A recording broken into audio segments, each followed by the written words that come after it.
Hello and welcome to Words Want Wisdom. I am delighted to have Olga McAteer of McAteer Solutions with me today, and we are out on location in the phenomenal offices of McAteer Solutions. So Olga, you are very welcome. Thank you for coming, Sheila. Oh, it's my pleasure. So Olga, we'll get stuck in straight away. This will be like the quick fire round of all these questions. So McAteer Solutions has been going from strength to strength, launched in 2018. So you are 7 years in business. So can you tell us a little bit about your background and your career pathway that led you into the decision of becoming an estate agent? Okay. Well, I accidentally fell into a estate agency, Sheila. My background has been as over 25 years now, always in the construction sector. Okay. I used to work in Crea Concrete. That's where my first job was. And then I went over to another employer in the construction at Murphy's Quarry up in Dungiven. So I always was in the construction background. So I worked at Crea Concrete for 15 years. And then I worked in Murphy's Quarry for 10 years. So to be an estate agent was very strange. So it was just from one extreme right into something other, completely different. But how I began my journey was in the crash. Remember back in 2007, 2008, I was made redundant from Crea, and you think it's the end of the world and you think you're never going to get another job. And I had 5 kids, and everybody was in financial crisis at that stage. So I was always a working mother. I've been working since I was aged 17, was always in full-time employment, was always in part-time employment when I was at secondary school and technical college. So going back, I started off at Crea on a Saturday. I then got a summer job. So it just prolonged into then a full-time job, and I studied business studies at the technical college.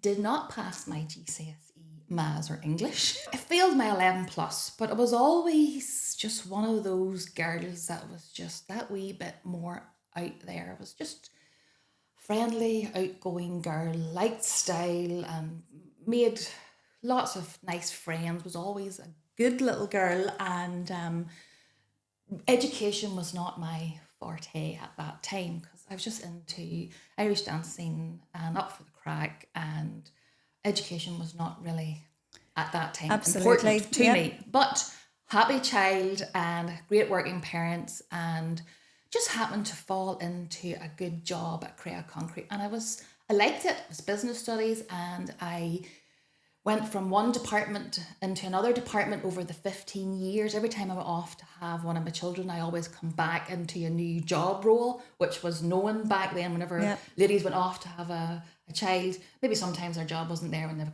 they come back. But I always was moved to a different role. I was happy to do that because I was either a PA to someone, or I was in the accounts end, or I was in the purchasing end, or maybe the flooring end. So to get all that experience was absolutely fantastic. So what happened then, I grew up in that company. The crash happened and I was made redundant. And you think it's the end of the world. I had 5 kids at that time, and the twins were only 2 years of age. And my ex-husband at the time was a brickie, and his job, there was maybe 1 day a week he was maybe employed. So I was sort of like the one that could maybe get a handier job quicker. So I went out to the workforce again and went online to try and find a job because I was not a stay-at-home mother. I'm a good mother, but I just was not a stay-at-home.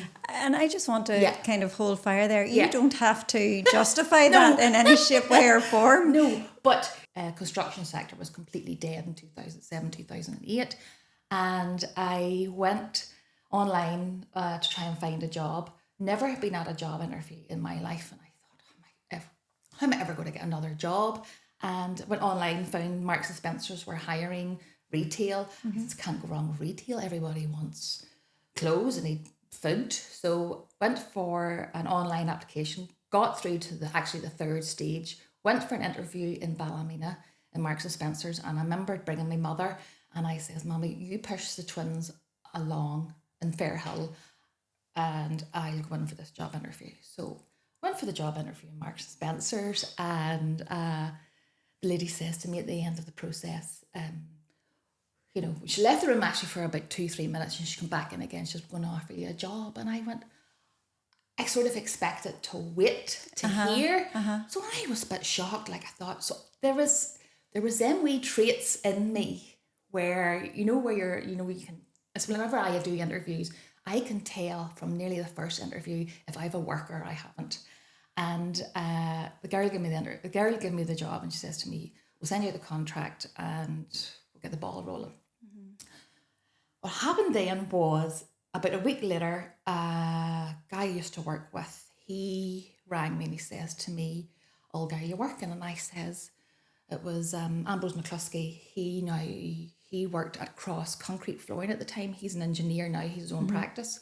And he's now MA McCluskey Engineers. And he rang me up and says, "Are you working?" And I says, "God, Ambrose," I says, "I'm just about to start work in Marks and Spencer's." And he says, "I know a man that needs someone to run the office." And I went, "Where's it at?" He says, "It's Dungiven, it's in Murphy's Quarry." I says, "Never heard tell of it." So he says, "Just a wee teeny tiny cray of concrete." And I says, "Right, don't know if I want to go back into construction." And he says to me, "Well, look, just hear this man out." So what happened was, the man come down the next day for an interview. And he come to the house, and what happened was, he brought me his accounts package, reports and everything. And I says, "This is little buns to me," because I was used to much bigger operation. Scale. Yeah. So I said, "This is wee buns." So what happened was, he offered me a job, said he'd match my wages at CREA.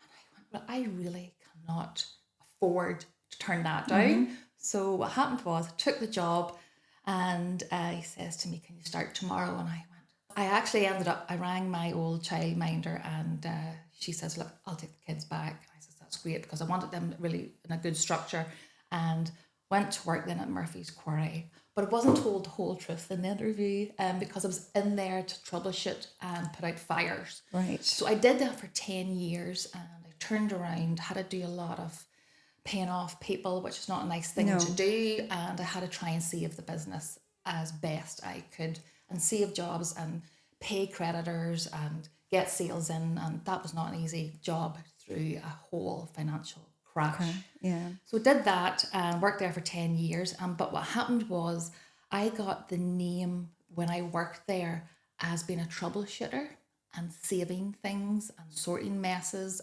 and sorting financial disasters. And I got a name for helping people out of a lot of financial distress. Coming from a girl that you've just said education wasn't for you or anything. Yeah. Then people heard, look, this girl did this fantastic job for someone. She helped them hold the roof above their head. Maybe someone that was going through a divorce, or maybe someone that was about to lose their business because they maybe couldn't afford solicitors' fees. And I was working in the background in the High Court for 10 years by completing our accident. And then what happened, I would bring in a top barrister or solicitor at the end to close the case, because you needed a legal team to close it. But I was typing up affidavits and legal documents that, just from experience and doing a really good job and just putting the truth down on paper. That was it. So I didn't work for people that come to me and ask me, "Can you help me?" There's too many skeletons in their closet. I didn't want to know. Yeah. So I only helped the people that were genuine, that needed help. And then I did that for on and off 5-6 years while I was working up at Murphy's Quarry and Gibbon. And then I fell into a state agency by accident, by helping people, because I knew what was happening around me. I'd seen a lot of people that had lost their property, had lost their businesses, had lost land, had lost things that they shouldn't have lost. So I said to myself one evening, you know what? What is there really to a state agency? You know, and at that time I also went back to university, because I said, I don't know if I wanted to stay in construction sector. I have such a tough sector to be in. And mind you, I loved it. It was like ready mix, block, stone, sand. You know, it's just, I know it's weird. I'm sitting in a floral dress. It's weird. I'm not going to lie. Yeah. So I loved all that. I loved working with the builders, loved being out in site, just loved all that action. And days I'm on the heels and days I'm in work boots, and I just love it all. And I love the variety of it. I went back to university to do a master's degree. I didn't even do a degree at school, but because I had such a variety of experience, the university allowed me in because of my experience. So I sat my master's, and during my master's degree, it took me, I think it was nearly 2.5 years. So I did that part-time while working full-time, but during that time I had a marriage breakup. So it was like the worst time ever to study, try and hold a job, try and hold a family together, deal with a really nasty divorce. And I just thought, keep going, Olga. So I would be a very positive person. And someone says to me, how did you ever deal with the financial crash, your divorce, open up in a practice and trying to rear 5 kids? I just did it. I didn't really question it. I just kept on going forward every day. It wasn't easy, and there was times that it was hand to mouth every week at the very beginning, but I just got on with it. I wasn't looking for sympathy. I just needed to get to week, to year to keep going forward, to better myself, for a better future for the children and a better future for myself. So what happened was I opened McAteer Solutions in 2000, I think it was 18. Hadn't even thought of, really a big vision for it. Just wanted to start to help people to hold on to the property that they had, and just do a better job, because I thought estate agency was very old school, was very dull, and it needed a real rattle. Quite staid. Yeah. And it's very male dominated, and me being a woman, I'm hearing is that you turn challenges into opportunities. Yeah, very much that. I just went for it. And I asked, I remember a wee builder in Dungiven, his name was Brawley, and I said to him, I remember saying, Sean, I rang him up and said, Sean, I'm now an estate agent. And he says, right, you still working at Murphy's? Yeah, I'm still working at Murphy's, but I've opened a practice. And I says, any chance you give me a couple of properties to start me off till I get on Property Pal? And did all the regulations, did the license, did all that. Wasn't easy got, but managed to get it. And I just never stopped until I got it. And he says, look, I'll give you 2. And he says, look, see how you go. Started off with 2 in Feeney and Dungiven. I opened my first office in Dungiven in the Quarry Yard, and I remember putting the 2 properties up in the wall. It was an old quarry office. It actually was originally a barn, so it was a cattle shed turned office in the middle of nowhere in Banagher, near Banagher Dam. And you can see, if you go to Banagher Dam nowadays, you'll see McAteer Solutions sign, which I kept up there just because I thought that's my roots, that's where I started. I'm not going to lose that. And I'm very in about roots and morals and values, and you never forget where you started and where you come from. And although I'm originally from Toom. So you've come full circle then. Well, yeah. So from County Antrim to County Derry. So I opened the first practice in Dungiven, in outside between Feeney and Dungiven near Banagher Dam. And it just kept on going. I just went out, asked people for work, because I was in the construction background. I just asked. And then I grew, I think I maybe had about 10 to 20 units around that stage when I moved to Shivers Business Park. I just thought that Northwest was just not enough for me. I wanted more. I wanted to grow more. So then I remember going down to Helen Shivers was advertising Shivers Business Park. There was a couple of office spaces down there. And I remember telling no one, didn't even tell my partner, didn't even tell my mother or father. They took me out of it. They said, you're completely and utterly crazy.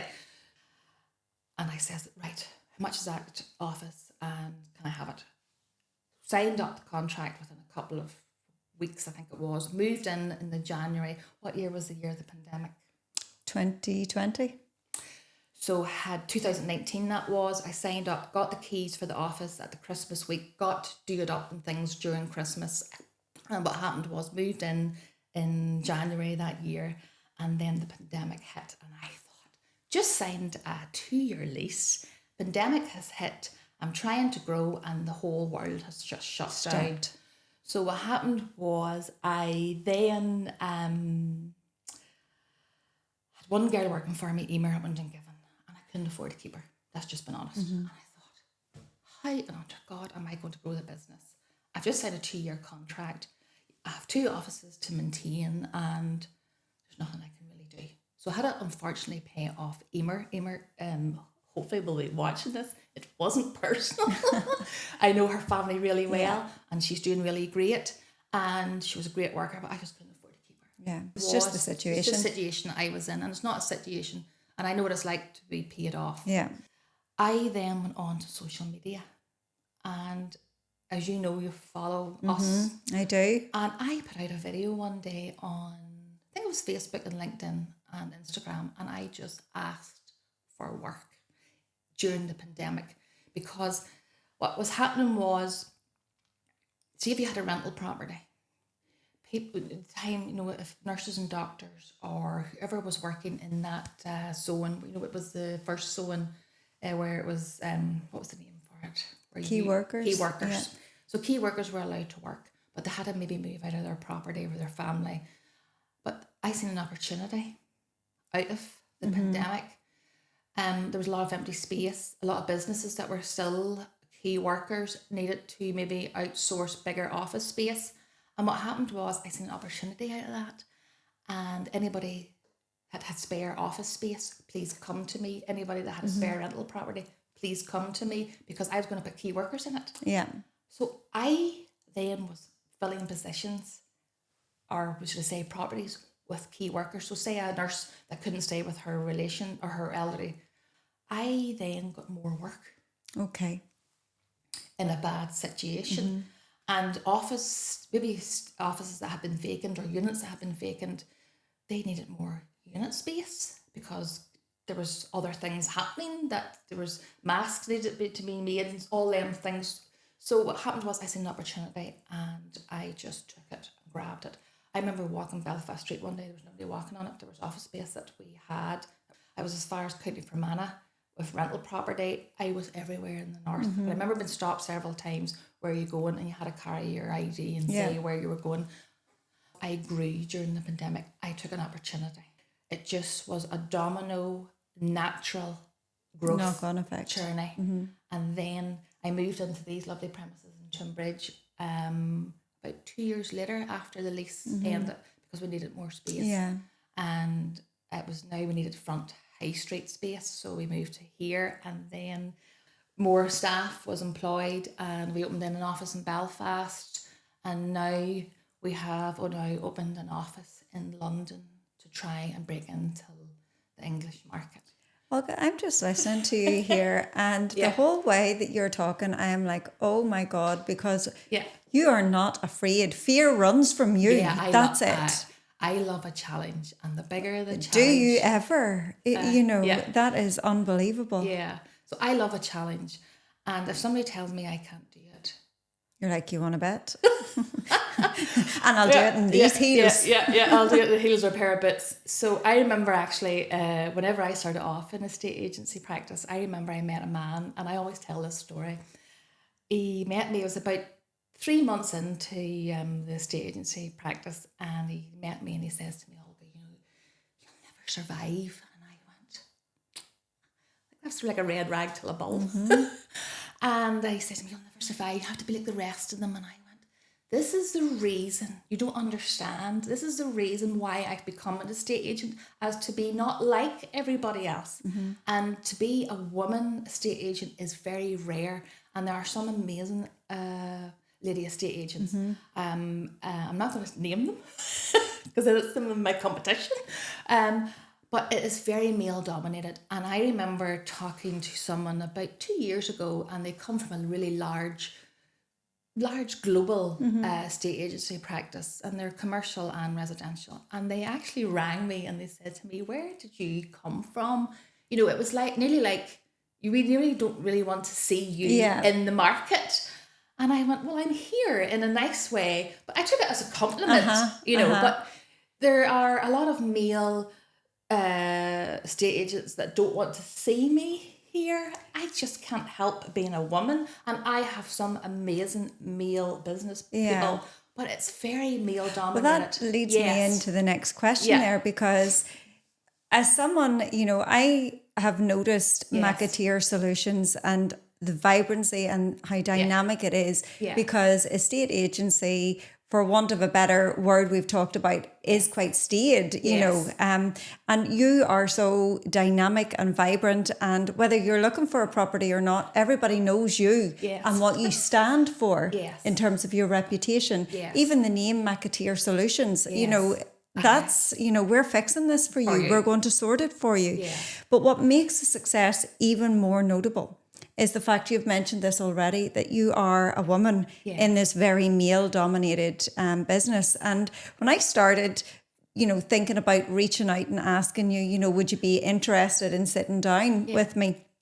I did a wee bit of research because I was so impressed by you being in this world, this industry that is so male-dominated. And I was astounded to find out that 52% of estate agents at kind of that bottom rung are female. But most are non-managerial. And as you go higher up the ladder, those numbers dwindle.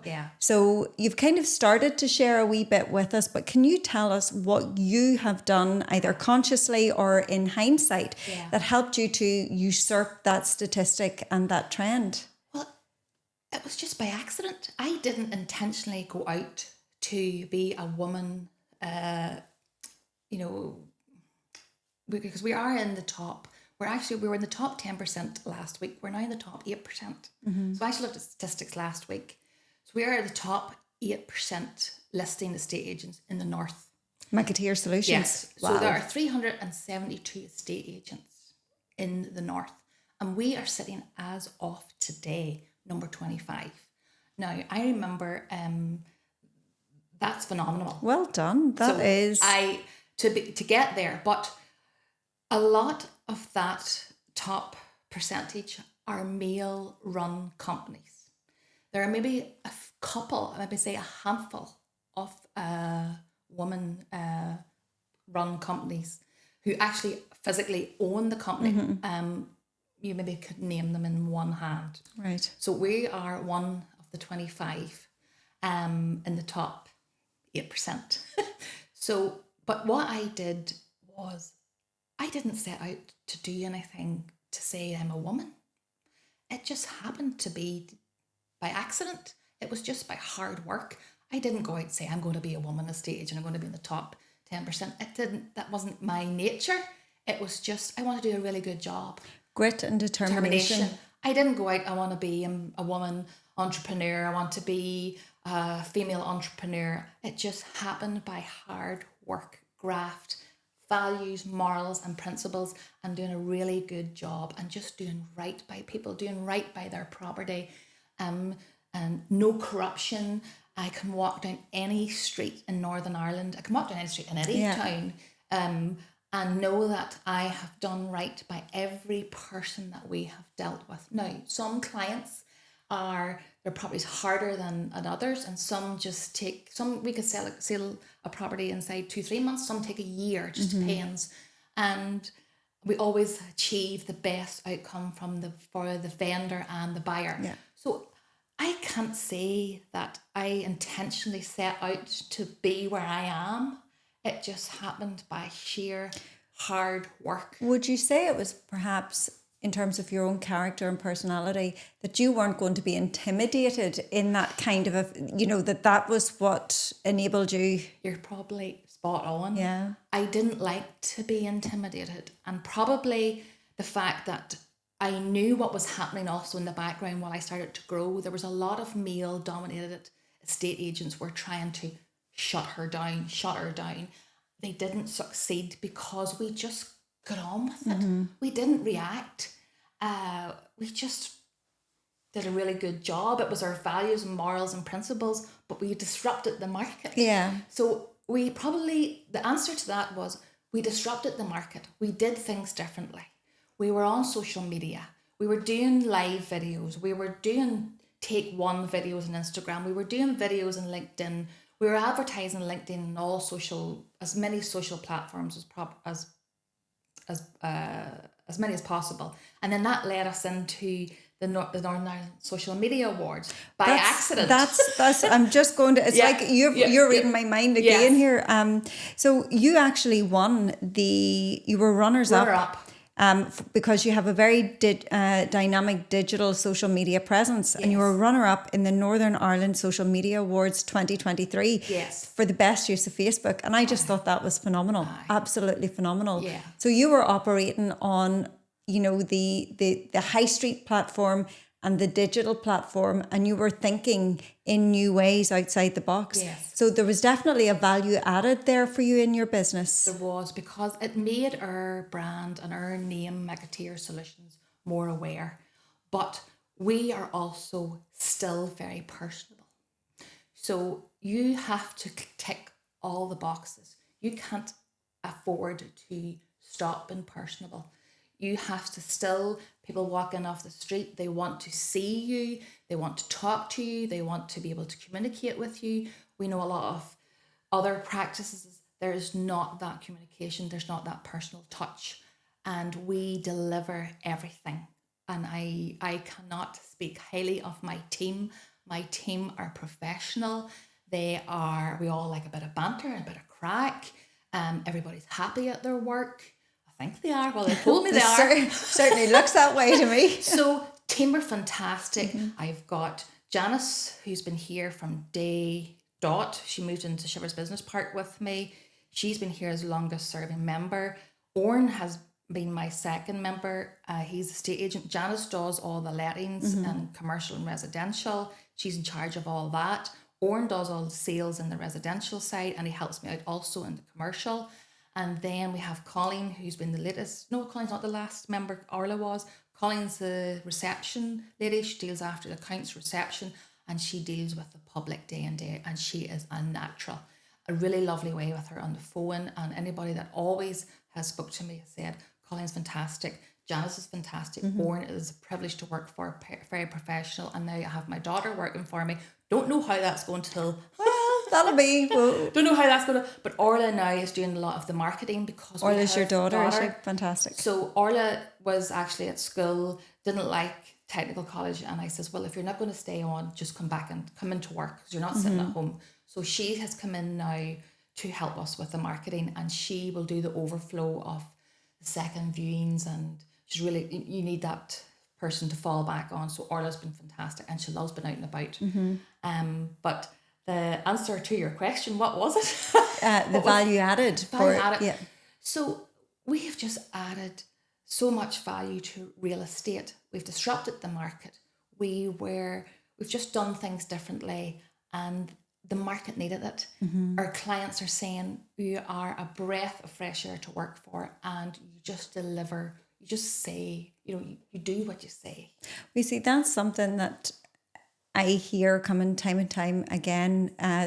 It's that common thread in everything that you're saying there. You keep talking about that you're rooted, you know where you came from. Yes. That you know what your morals are, both in business and personally, and that there is, a commonality there, a common thread. And then I'm just getting by the way that you speak of your team and the team that you have built up around you. They all share that they're picked. They're handpicked. Very carefully, because they need to be in tune with your values and who you are as a brand and as a person. Yes. Because I've had lots of interviews with lots of people looking for jobs, but some of them, maybe them are more educated and maybe them are more experienced, but they don't be bad traits. So I like to train up my staff to the way that the brand is, the existing team are, and I prefer to train someone up with no bad history, so that I can train them up from our morals, our vision, our principles, and this is the way we do it. Not that I don't care what someone else does in another estate agency practice. I just don't feel that not every estate agent has the same morals and principles and visions as us. I'm not saying anything bad about anybody. I just believe that we are the best, and you're probably saying she's blowing her own trumpet. No, she's not. She's not, because... But we are the best because I know that we deliver the best valued estate agency practice across the north. The problem is I'm still looking to continue to grow the team I'm looking to continue to grow the business across the north and the south and England. Someone says to me, when do you ever stop, Olga? I don't stop, because if I stop, it's boring. I'm getting that vibe. I really am. Don't know if anybody else is getting that. Yeah. It's boring, and like, as John Bon Jovi says, I sleep when I'm dead. Yeah. But I do sleep. But at the minute, the market is red hot. You could be doing a short day would be a 10-hour day. Mm-hmm. A long day would be a 15-hour day.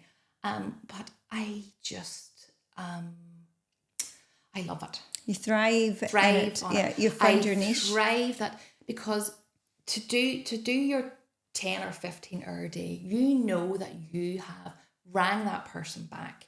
You know that you've returned the email. You know that by tomorrow morning comes again, that you have a clean slate. And my team also know the way I tick. And everybody's different in here. And I'm all over the place. I've maybe 10 plates all juggling in the air, and the 10 are all spinning at the one time. Janice is very crosses T's, dots her I's. It's black and white. I need Janice to be like Janice. I need Colleen to be like Colleen, and I need Oren to be like Oren. We're all different, and we all work together. So I maybe fire 10 things at Colleen, and she'll know that that's how I act. And not act, it's just how I am. And they know how I tick. But that's the entrepreneur. Mm-hmm. Mm-hmm. Not everybody has that entrepreneurial spirit and vision and kick. And that's why I have such a great team, because every team member is different, because you need different team members for different things. And that's why it works. So the team are all working together. They're all gelled.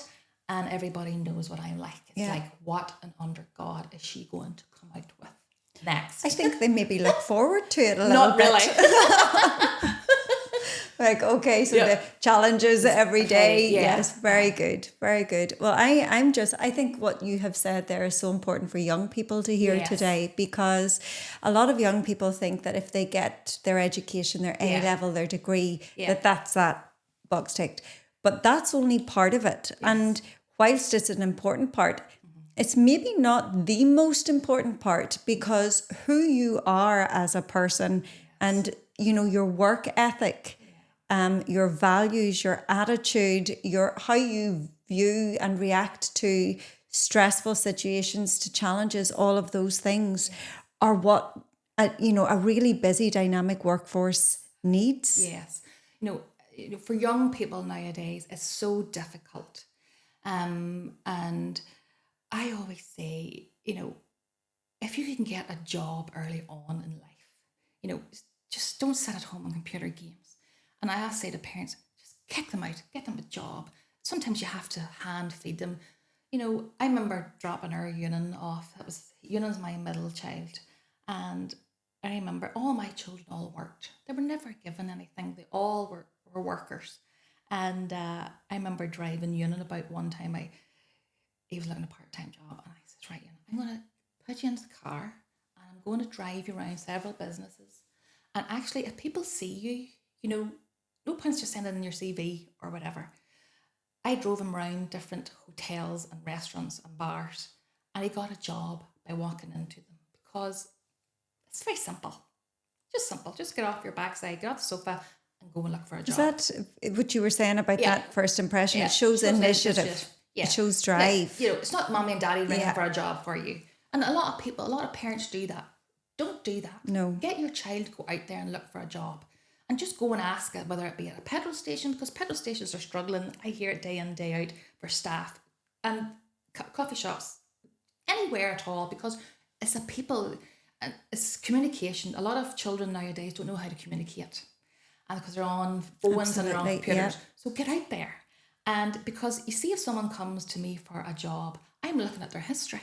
Mm-hmm. And if they have not worked, I'm sitting going, where have you been? Where absolutely. Have you been? So I know all my staff here have always worked, and I'm not always necessarily looking for a degree.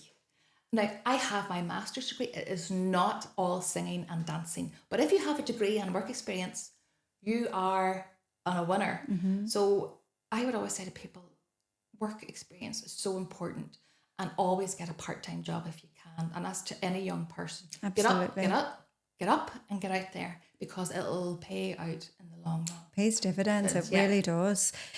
You've touched briefly on the changing landscape that COVID-19 brought to your business in the very early stages, alongside the global economic crisis. So I just take my hats off to you, Olga, in terms of everything that you have achieved. They were two huge hurdles that you have conquered, and then some. You talked a wee bit about the challenges that brought you. And you've touched a wee bit on some of the opportunities that presented to you as a business owner. Can you elaborate a wee bit more on the opportunities that kind of challenging landscape within the industry offered you as a new business owner? Yeah. Well, I suppose what happened during the pandemic, again, I briefly discussed it earlier, I took an opportunity out of that. And I always say, out of bad situations always comes good. And I always believe in that. Out of something bad always comes something good. And I'm always the girl half glass full. And I'm a positive person. And I just thought, you know what? I'm not going to give up. And that was always in my drive, never to give up. I just went out there and I asked. And I think because it was a challenge, I think that I am the type of person that I nearly always have to have a challenge. Yeah. So it was, right, Olga, I don't like failure. So it was, I'm not failing in this business. So it was, you either suck it up and get on with it, or you close it down. So, and I wasn't for closing it down, because I had 5 kids to rear. I had a house to keep over, or a roof to keep over my head. And I thought, 2-year lease, I'll be stuck with a 2-year lease. It's going to be legal proceedings for it. So what happened was, I'll just be honest, Sheila, it was never a moment to say that I'm stopping. So, but it's very hard to answer this question, because I just went for it. I just took an opportunity during the pandemic, and I probably, every other estate agency probably closed, and we stayed open to key workers. Now, that was not an easy thing, but I had bills to pay, and I didn't get the grant, didn't get it. So I have never got any grant. So it was just get on with it, Olga, and try and get till 3 months' time, get to 6 months' time, get to a year. And what happened was, I just crawled and walked and run till I got till year 1, year 2, year 3, and so on, until we're here now at nearly year 7. So you were prepared to do literally whatever it took.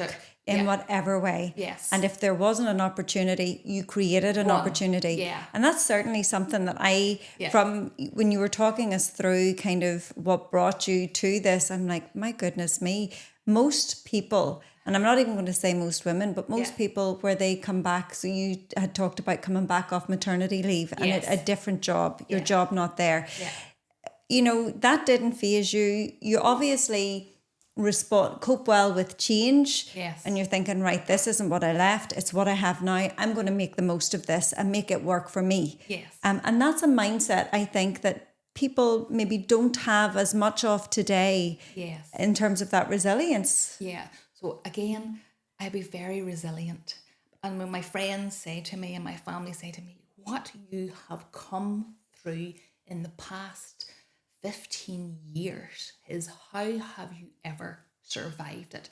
You've come through a crash, you've come through a divorce, you've come through building a business, and you've helped people along the way.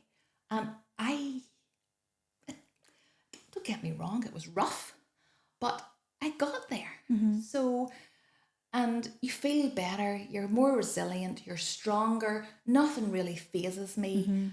there's always a solution to every problem. McAteer Solutions. There's no, so, and I always say, sometimes the bigger the problem, the easier it is to solve. Okay. That's So, interesting. Yes. So, I have people that come to me and they say, look, Olga, I have a huge property financial problem here. And I'm sitting going, okay, talk to me. Throw all the skeletons out on the table to me and I'll try and see what I can do to help you. And 9 times out of 10, I have a solution for it. And people, sometimes don't talk about their problems. They hide it. They'll brush it underneath the carpet. And by talking to one person, I can sort that easy. This is what you need to do. And I'll send you to architect, or I'll send you to liquidator, or I'll send you to someone till we sort out this mess, till we get to either you maximize the value of your home or you keep your home. Yeah. So we're not always selling, people think that yes, sales, but we're also helping people to hold on to the property so that we don't have to sell it. But I get paid to do that. Yes. Now, I don't charge a fortune for that because I actually get a kick out of helping that person. I make our money on sales and rentals, but if there's someone in absolute dire financial, I'll help them because I know what that's like. But I think that's what is your unique selling point. Yes. That's your heart. Yes. Your heart and soul are in this business. Yeah. And I genuinely help that people. And my team say to me sometimes, you're helping such one. I say, yes, but I know what that's like. I have been there. I've done that. I've wore that t-shirt. And, genuinely, that person might tell someone at a coffee, this lady helped me, what's her name? They might ask, well, I have a friend, or someone else is selling their house, or someone else is selling their business. And they know that I genuinely helped. I get maybe a referral from that. So it's not, the money is not the driver for me in my business. It's the thrill, it's the sale, it's getting the next property, it's helping people. But money's not my motivator. No. It's the thrill. I'm really, that's very much coming across your passion for that. Yeah. And just as, my brain, as I'm listening to you, I'm thinking, okay, so you have the physical level of the estate agency, you're out there, the digital level, where we get to see you and we get to see your business. And then you also you take it that little step further, and we haven't even gone into we're only looking at the top of the iceberg here. Yes. But it's that whole, well, this is who I am and I'm here. If I can help you, I'm going to. Yes. And it's even thinking, well, there's word of mouth there. There's pay it forward in some other way that is probably more valuable to you. Yes. Than the money. Yeah, because I love, to help people. And I remember one man stopped me one day. I don't know if he'll watch this podcast or not. And he met me in Trim petrol station, and he says to me, Olga, put up your coffee there and your breakfast on the counter. And I says, no, it's okay, for goodness sake, go on ahead. But what happened was, he knew someone that I had helped, right? And I went, no, it's okay, it's all right, And he says, no, put up your coffee. I think it was a sausage roll, not the most healthiest. We've all been there. We've all been there. He says, put up your breakfast. And I says, God, I feel so bad. I says, put it up. And I says, right. And put up me coffee and me breakfast. And he says, you helped someone one time, he said. And I says, right. He says, but I'm not telling you who it was. But he says, I know who it was. But he says, you keep doing what you're doing and pass that on. So I tell people, and business people, and I mentor friends as well. I also mentor, help other women business people. And they'll ring me up and say, can I have 15, 20 minutes with you? Can I run something past you? I don't charge anything for that. I'll just help them mentor them. And at the same time, I also have a mentor. So I have someone that I need to answer to. So because I believe that I need to get my knuckles wrapped as well. So because I just am always on the go. But anyway, that's down to when you have a mentor, it helps you grow. But I also help mentor, ladies that have just started out in their business, and I'm sitting giving them the kick up the backside, quite frankly. What's stopping you? Why are you talking about it? Why are you not doing it? So I'm very that, and I have people that watch the social media platforms. My God, you inspired me to do this and you inspired me to do that. It's not that, it's just accidental that it happens. But I take great thrill out of helping people. And you see someone else to help someone, because you have to help people in business to grow with you, because you can't be a selfish business person, because you're going to be nowhere. And I always think, you know, if you can help people while you're also growing, it's fantastic. And I take great thrill out of helping other people as well. Now, we also, you know, I'm going probably off board, Sheila. No. We try as help as many people as possible. We give to charities, we give to clubs, we give to as many people as we can. And, you know, there's weeks in here, maybe our phone might go 3 or 4 times for different charities. I can't give to them all, or I wouldn't be in business. Absolutely not. But we try to give as much back to our local community as we absolutely can. Now, if we give something small every time to everybody, that's fantastic, because then somebody's got something. But I believe that you have to be a giver. But I'm going back to the man where I started about the counter. He says to me, you pass that on. So once a month, what I do is, if I'm in a shop and you see someone, or someone you know that maybe you don't, just say, I'll pay for your coffee, or I'll pay for something very tiny. See, whenever you come out and you do that, you maybe only spend $5. See, what you get from that is immense. That means more to me.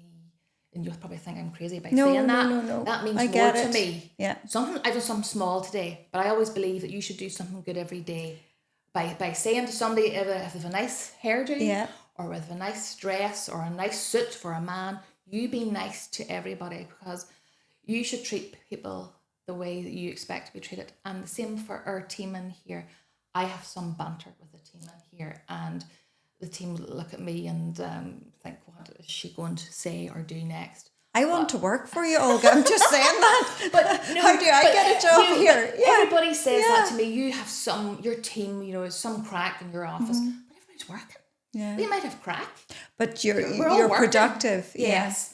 But you need that. You need a team that are happy. You can't be cracking the whip 6 days a week at your team. They need to know that they've got a good boss that's personable. Yeah, you can't. But they're not going to, they're going to work not just for you, but they're going to work with you. And that's what you want. Yeah. I think if you're a good boss and a good leader, that's the difference. I know, and any of the team could come to me anytime, and they'll say to me, can I get out early? Yes. Can I get tomorrow off? Well, there's recover. I'm very flexible. Very. I think you have to be that as a boss. You do. Nowadays. I do. I think very much so, because when you give that little bit, they will give back tenfold. Yes. And I think when you have that quid pro quo relationship, it makes such a big difference. And I just want to say there, just to come back to what you were saying, I think that's so lovely, that pay it forward thing, because you're saying how much you get out of it. The other side of it is, I was just thinking that you might have made someone's day. Yes. You might have transformed their world in that small act of generosity that you will never know the value of either. And that's so important.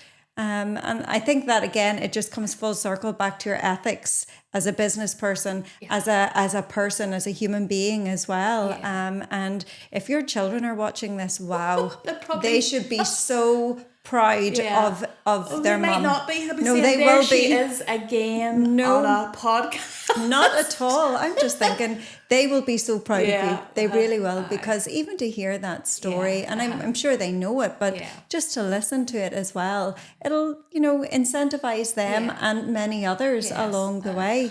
There's a wisdom there, which leads me on to our final question of the day. Olga, I could sit and talk to you for hours, honestly. The only thing is we need a couple of gin and tonics. Well, we'll get that sorted. I know, Prosecco. Absolutely. So if you could give any words of wisdom to your younger self, what would they be? So that's the first part of the question. And then the second part would be, have you any words of wisdom for anyone thinking of opening their own business or entering the world of real estate? So kind of words of wisdom for your younger self first. Live every day to the max. Okay? I would not change one thing as I, being a child, teenager, growing up, getting married at a very early stage. I don't regret, being married early because I had my kids early on. It meant, you could have your kids later on in life, you can have your kids early on in early life. I unfortunately had a broken marriage. I didn't plan for that to happen. That just happened to me. I didn't want a broken marriage. Again, I was into morals and principles, and unfortunately, it's just the way it was. I just was not going to continue in the marriage that I was in. It just was not good. But I don't regret being married. And I don't say, I wouldn't change anything because I wouldn't be where I am today without it. So every challenge that ever was given to me, you just suck it up.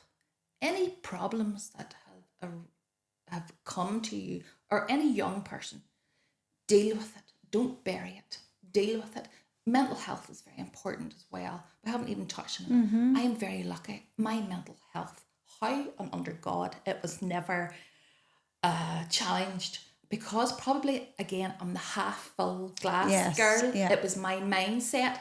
I probably maybe was more traumatized, probably. I just got on with it because I was lucky. But I would never change anything from my past, because I would never have met my partner if I hadn't have had a broken marriage. I wouldn't have had my children if I wasn't married, and I wouldn't be where I am today. Triumph over adversity. Yeah, so to embrace challenges. So I would say to anybody, look, no matter what challenge hits you, deal with it. And there are some people that, there's deaths, there's broken marriages, there's lots of things.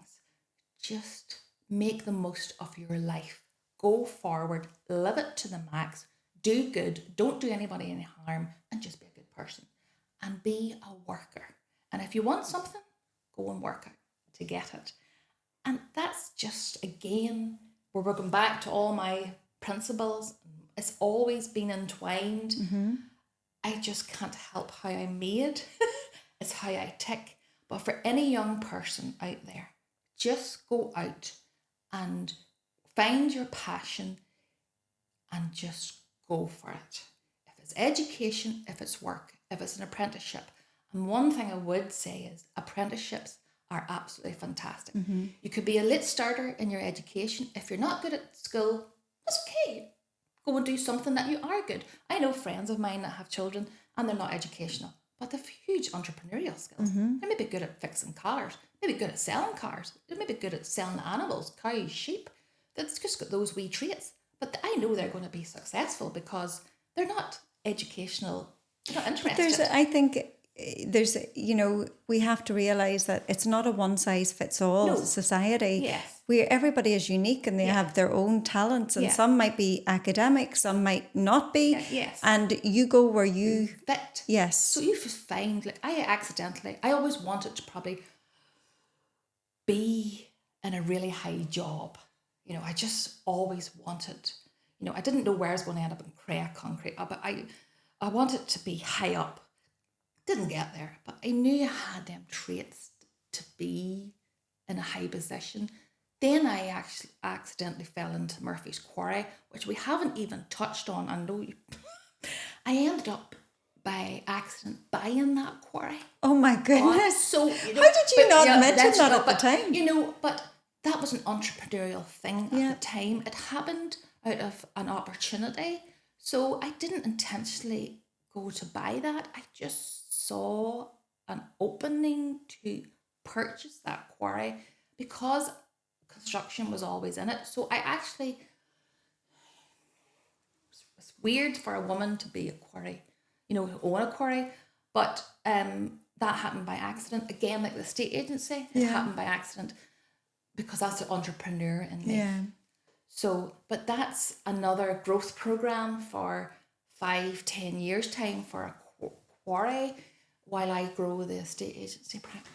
My goodness me, my head's spinning, never mind the plate spinning. And I will be, yeah. Wow. And whatever else, you know, like the aim is to get London up and running, UK and Ireland. We're meant to be in the south of Ireland before we were actually in England, but the regulations allowed us into England quicker. So it was like... You just have to go with whatever way the landscape's taking you. Yeah, absolutely. So, we have huge growth plans, but the next question, Sheila, before I rant on again. It was words of wisdom for anyone thinking of opening either their own business or maybe dipping their toe into the world of real estate. Look, you know, I didn't come from a real estate background, but I was a worker. And you have to go and get your regulations and you have to do it by the book. And it's tough to get your regulations over the line. Get your license. And if you're in real estate, it's even better. But will be employing more. You heard it here. You heard it here. So, you know, it's like if you want to be a real estate agent or own your own real estate, go for it. There are 375 real estate agents in the north, but we're number 25.